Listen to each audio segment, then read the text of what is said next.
But one other piece to add to that mix, which is Eisav, the actual name Eisav, comes from the word asui. Asui means to be done, means that is a complete work.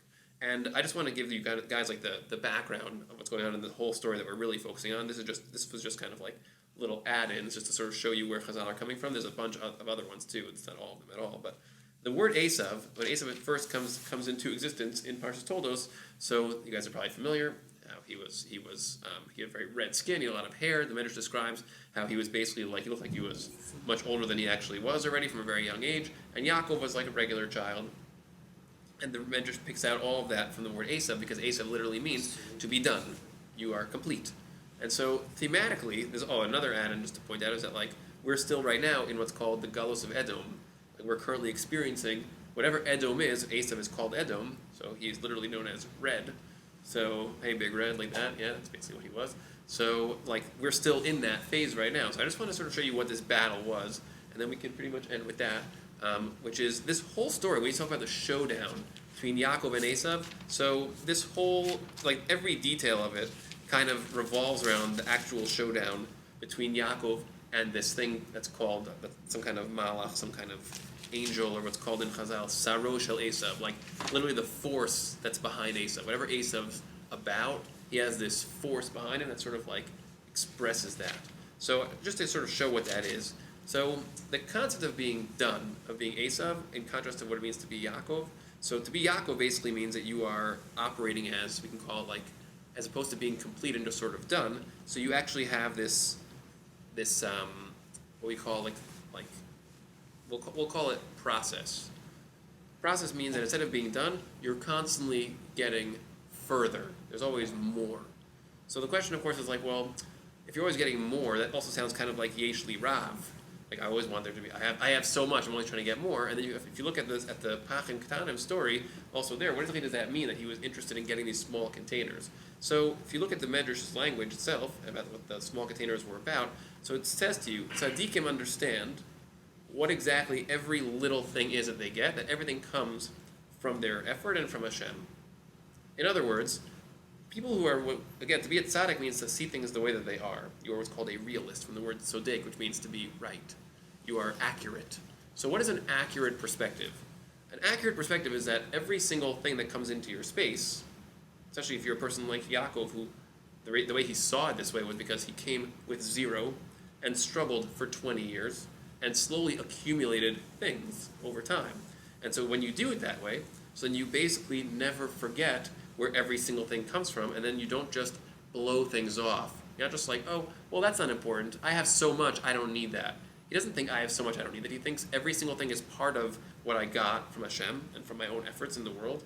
And each one of those things represents my slow climb from zero to whatever it is that I'm at now. And so when you see the depth of that, it's not about quantity. It's about understanding the source of all the things that you have. Think about what Yaakov really is. That's the whole. When we talk about the concept of there being more, the concept of process of being constantly evolving, as opposed to Eisav, who's this more static. He's already complete. So what that's really looking at, we talk about the materialistic versus the not materialistic.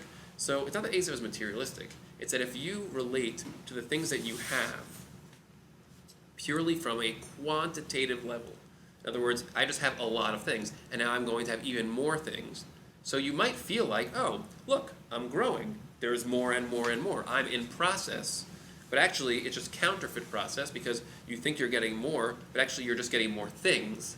But in terms of the underlying elements of reality, what's kind of, you can call that, if we wanted to sort of look at the world as there's what you see, which is one layer, and you can look at the opposite side of reality, which is the things that are intangible that you can't see. In other words, what everything kind of means. So if you have $1 million, or you have a lot of cars, or whatever, you have a lot of things, but none of those things necessarily will mean anything in terms of an intangible side of your life. So what we're talking about here is what Yaakov is a person who has all of that. He actually accumulated physical things, lots of things that are measurable and quantifiable, and then at the same time he has this intangible side that sees where all these things came from, what they all mean, how they're all part of a process. That's his original statement to Hashem in Parshas Vayetze was, well, if you take care of me, whatever I get from you, I will give you back some of that to show that I understand where that all came from.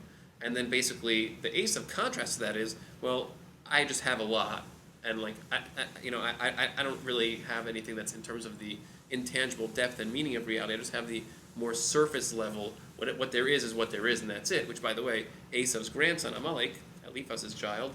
So that's his whole life is about that. Amalek's theme, the way the Medrash describes it, and we can see it. You can see it in the text also. Their theme basically was there is nothing else. Or rather, the things that are intangible don't matter. They're outside. We don't care about them. We only want, in an intense way, only what you see is what you get. And even if there is something else, we don't care. Which is why people say that Hitler was a Malik, because that was actually a philosophy that he espoused, which was that, we determine your value based on your externalities, not anything deeper than that. So the battle here essentially is actually revolving around this battle between Yaakov and this other character here, because you could think of this character as if he's Yaakov's nemesis. Because what is the nemesis? It's you're going back for little containers.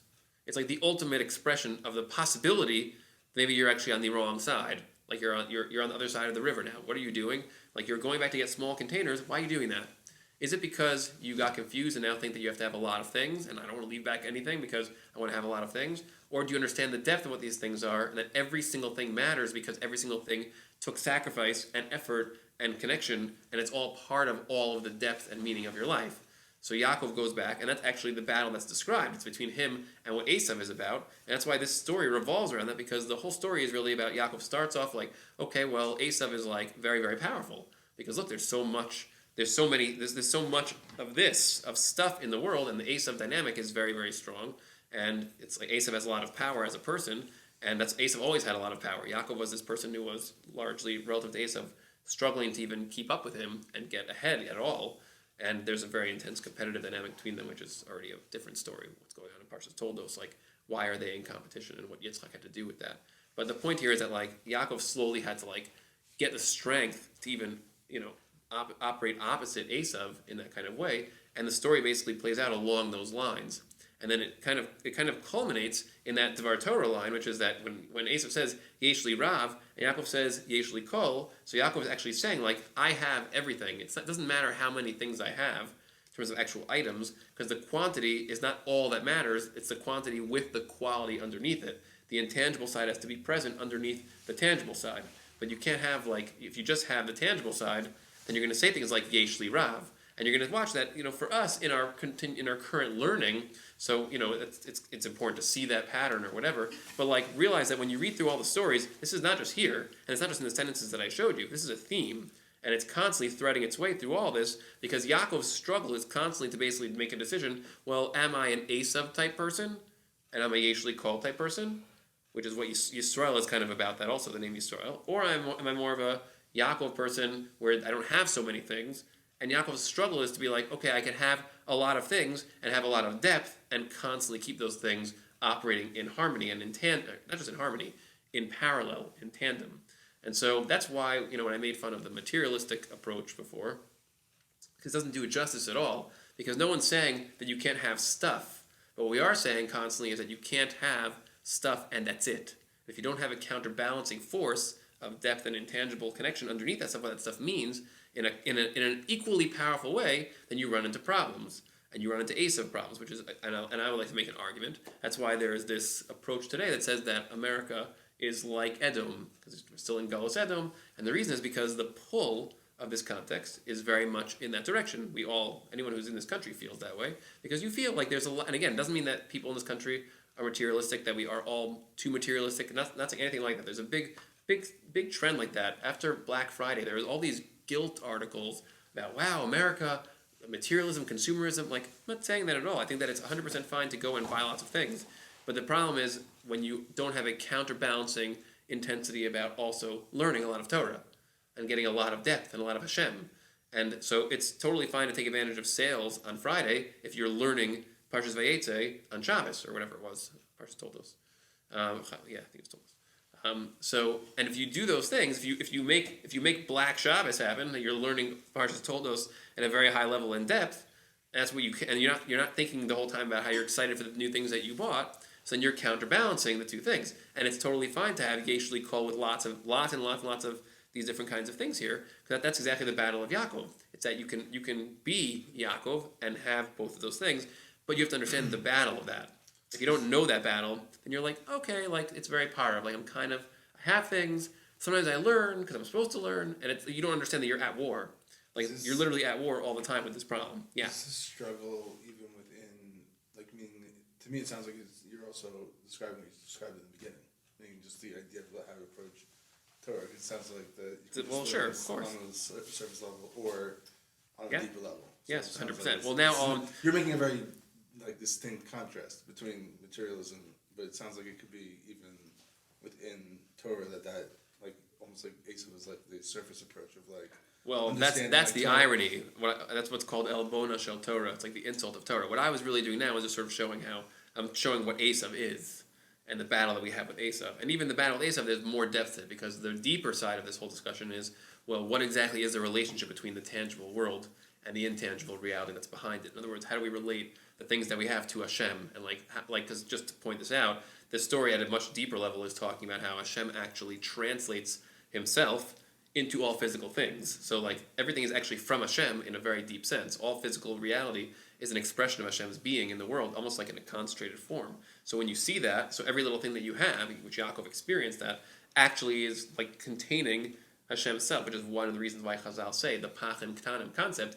Little containers is a reference to the Kabbalah concept that like everything in reality are containers of Hashem's being. So if you could just open that and unlock Hashem's presence in all things, you would see that this battle would end immediately because it's like, well, everything that we have around us, we never can make a mistake in thinking that it's just a container. You always feel Hashem's presence coming through it. But in terms of what you're saying, so what I was doing was just trying to show the Eisav side of the battle. But in terms of understanding it in terms of Torah, what's called El Bona Shel Torah means the insult of Torah.